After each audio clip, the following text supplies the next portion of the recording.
If you want to become friends with movie stars, be voted most likely to succeed in high school, go to Hollywood, make movies, and make movies with them. And then there you go. You're friends with movie stars. It's perfect. I did a lot of PAing. A lot of PAing. It ain't that easy.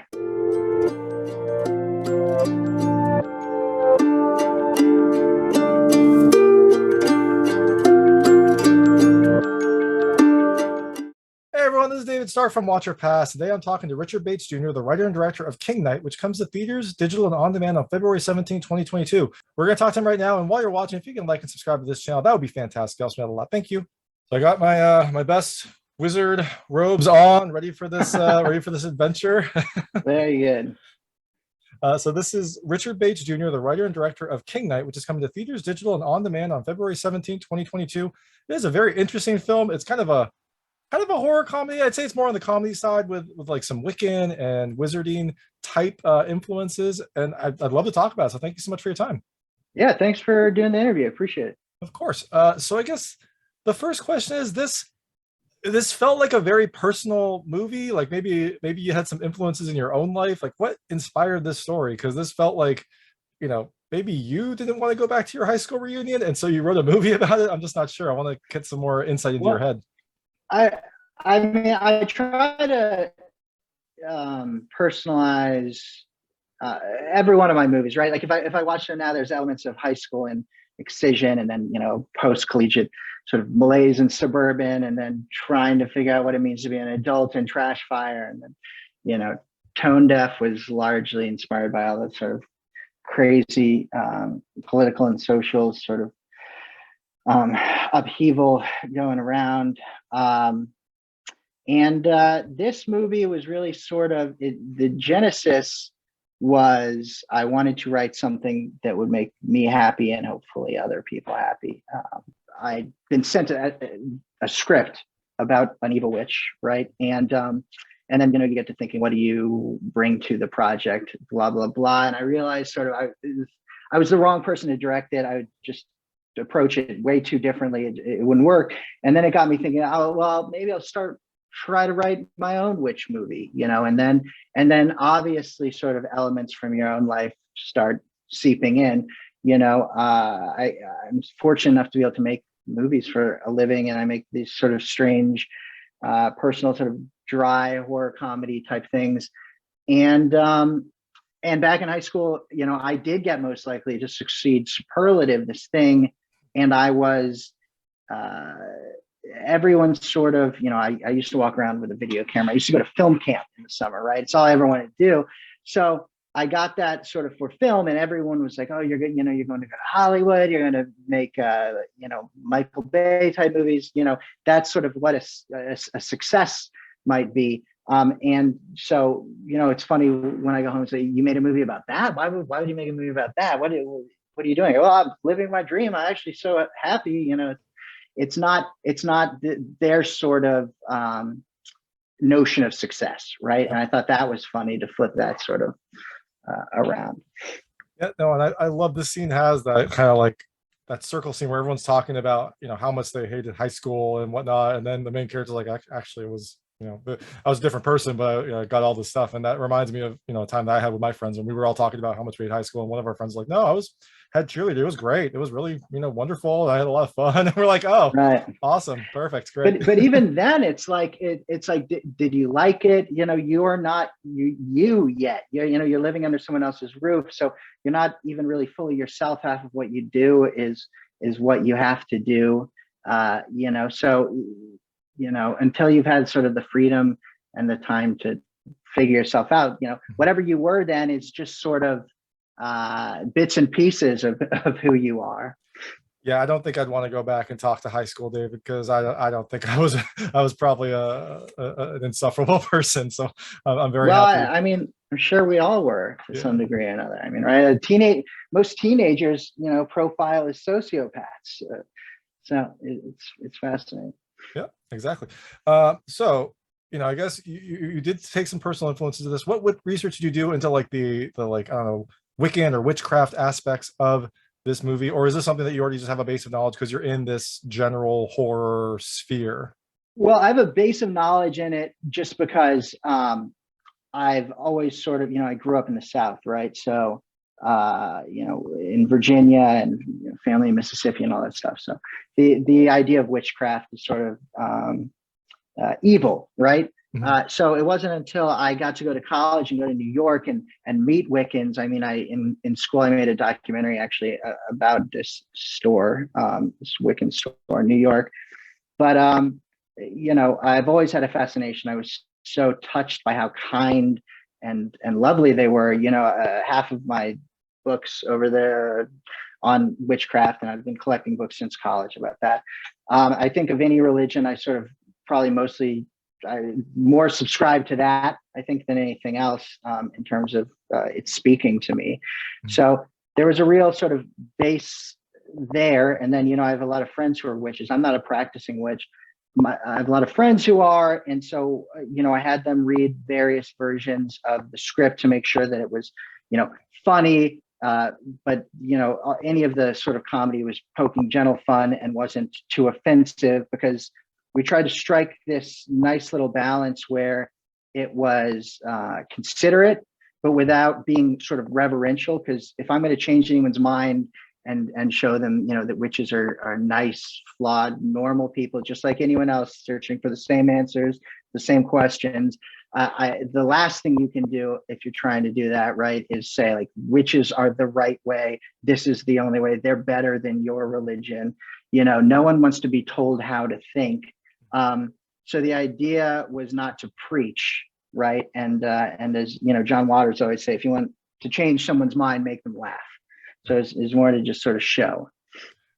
Well, and what struck me most about this is like I kept expecting more of a supernatural bent, but it really did feel almost like a club. I mean, I guess religion can kind of be a club, but it felt like this was just a group of people that gathered together and had specific practices. But in the end, it was just all people kind of making connections and talking about relationships and their life and things like that. And it didn't, you could have just changed it to be some sort of like secret society or some sort of like secret club, and it would have probably been a similar movie with maybe a little less wizardy, but things like that.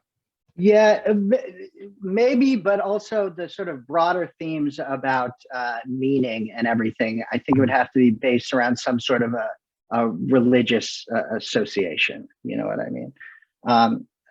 For the purpose of this movie, I wanted to sort of, because of my sort of connection with witches, I wanted to sort of portray them as not who you're told they are, not these sort of evil, anti-Christian zealots or whatever. Yeah, no, definitely. I listen to a lot of podcasts that talk about Wiccans and witchcraft, and it's just a different type of religion. It's not kind of what is often portrayed. So exactly. The next question, how did you get this great cast? Like I loved Angela in it. I loved Matthew. I thought they were really fun. Like how did you get them involved?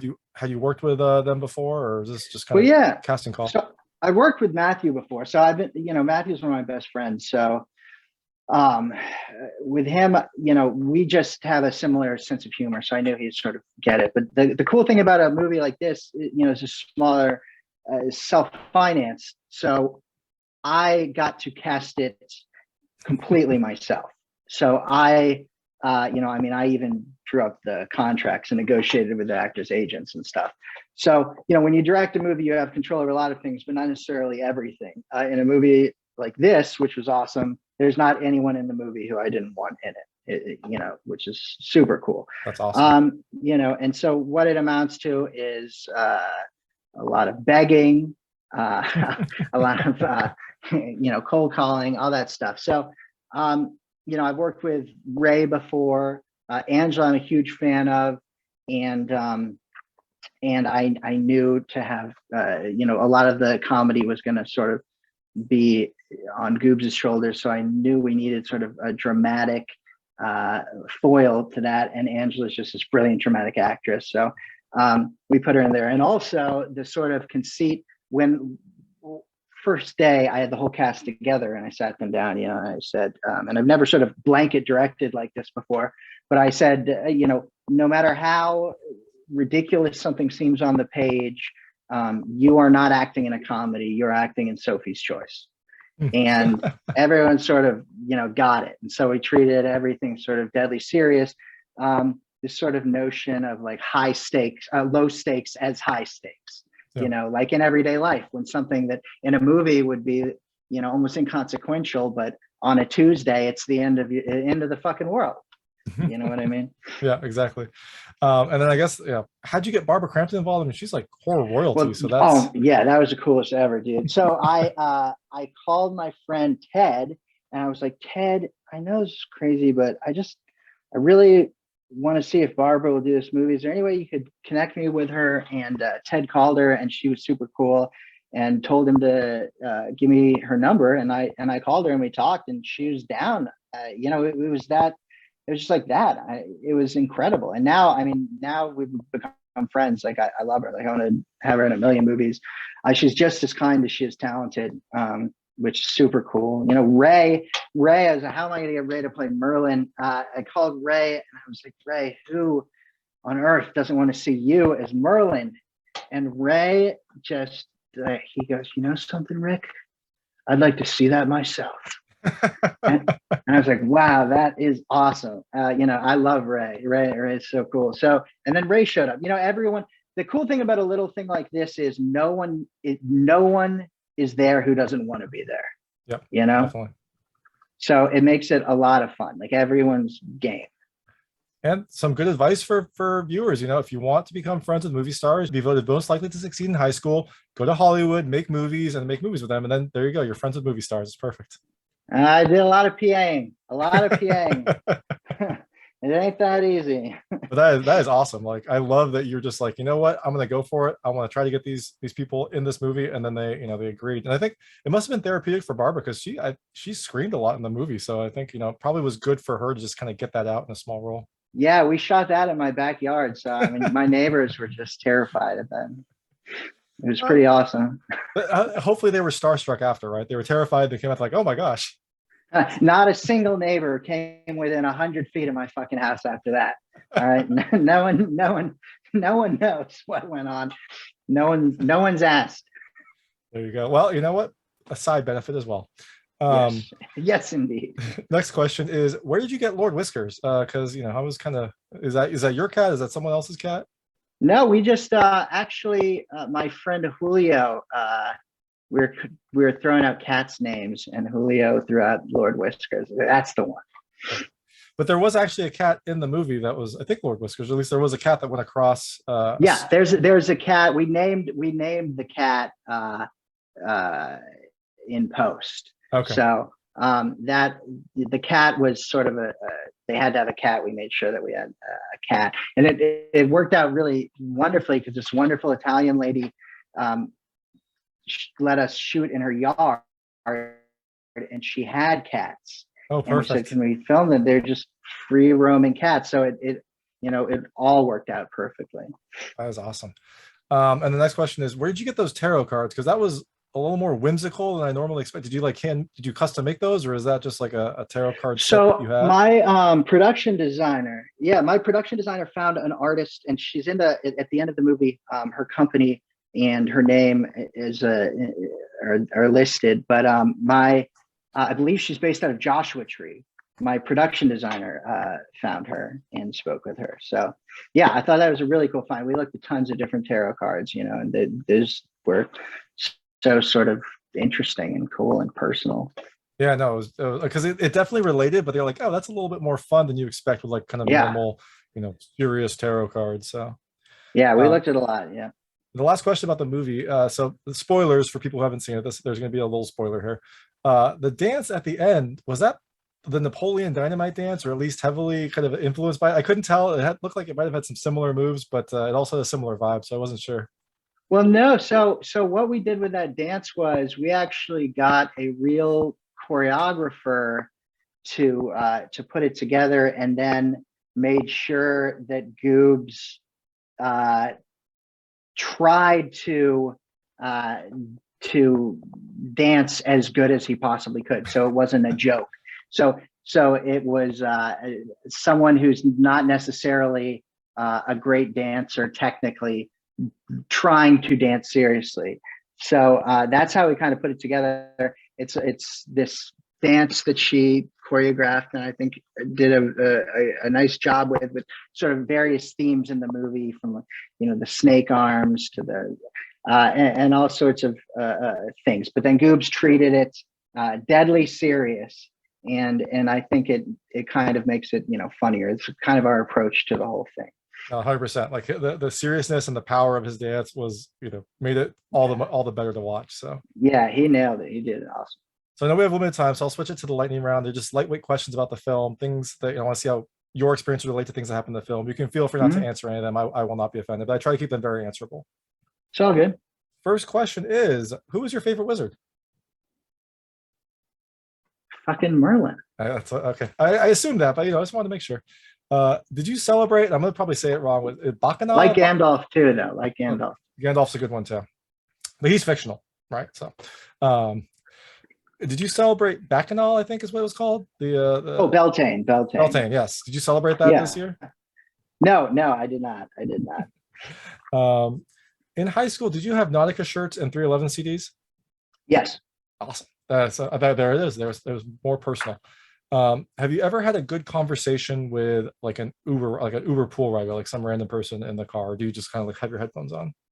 Oh no, I always talk if they want to. I mean, I don't necessarily. I'm not one to initiate, but no, I never have my headphones on. Awesome. What is your favorite food? Ooh, my